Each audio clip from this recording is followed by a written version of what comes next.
Then. Energy. Energy. Energy what? Cells. Energy cells. Absolutely. Good job. Go ahead. Every time we meet, it's $10,000.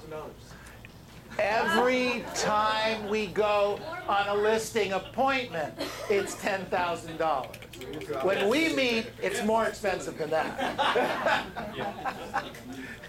Good job. Okay, good, good. You got to think that way. This is showtime. If you don't spend any time, or you don't spend a lot of time, practice, drill, and rehearse, practice, drill, and rehearse, and you go out and you wing it, you can't expect to get these deals at the level you want to. But if you've practiced, drill, and rehearse, practice, drill, and rehearse, and you go out on that presentation and you think in terms of that deal could be worth to me, that listing could be worth $10,000. Puts a new perspective on it, doesn't it? Okay? Wow, I need to do some prospecting here. I need to do some practicing here. Interesting thought, huh? Okay, what else have we learned? Gotta make a connection. Got to connect. We've got to connect. It's just not words. It's a conversation. The better you are at having a conversation, the better your results are going to be. Good, great. Okay, what else? Pablo. I think one of the things I learned was when you say no, I would like to take a look at it from the buyer's perspective. I've never thought about the fact that you're rejecting them right at the onset of meeting with them. And if you make it like you said, just, hey, you know what? It's great. Thanks for offering that. I'd love to X, Y, Z, whatever. But that no is really important because that's your first experience. And if you rub them the wrong way, it doesn't matter how good you are afterwards because they've already made that decision that, hey.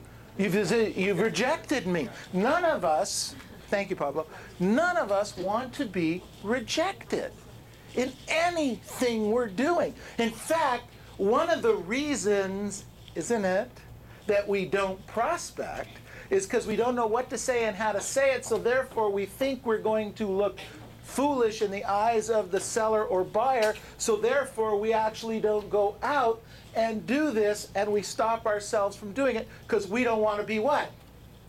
Rejected. We stop ourselves. So this is happening to us. No one wants to be rejected at any level. So we're telling the seller, no, I want to preview the house on my own. So I have to be really careful. A great, great book that's a classic was actually written in the 1930s and is as appropriate today as it was then, is Dale Carnegie's How to Win Friends and Influence People. And one of the things that Dale Carnegie talks about in his book is that people have a neon sign on their head. Make me feel important. That's what we want. It's all we really want.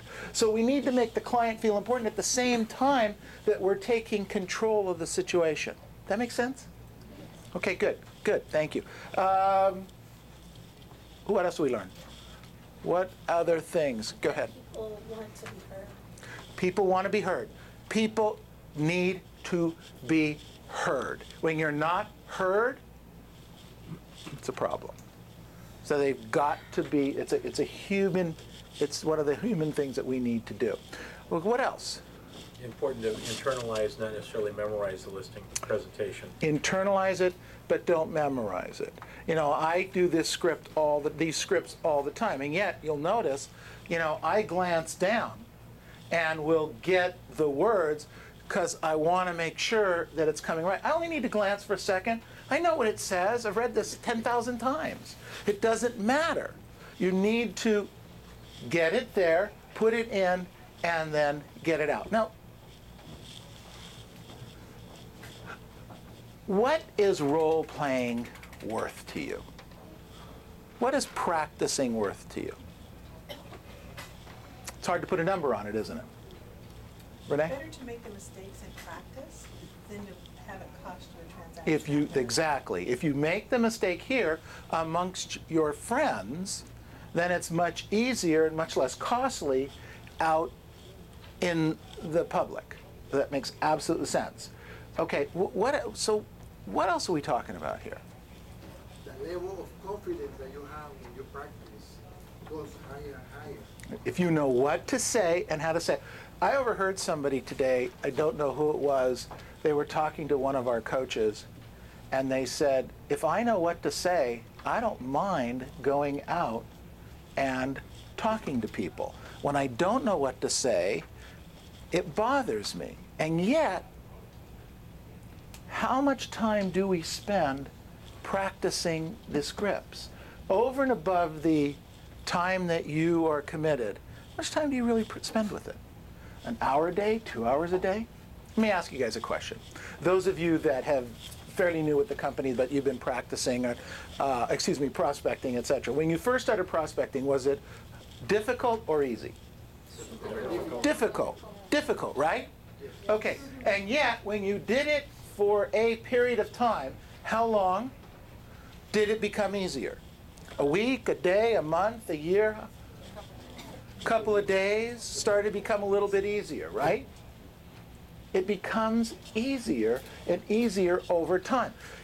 Here's the problem, is that when you gain a little bit of confidence, and you feel like, I got it, I don't need it to go to the next level, then you get stuck at whatever level you just moved to.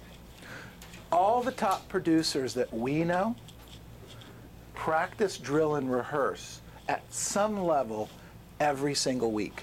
Some daily. Still do today.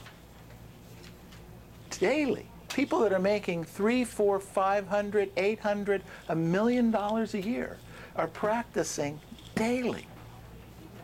How much are you doing? What are you doing to help yourself get to the next level? Anything else we picked up today? All right, it's 2 o'clock. All right, Frank's on till 4. We need to make sure your numbers are in. Let's rock and roll. Frank, take them away, baby.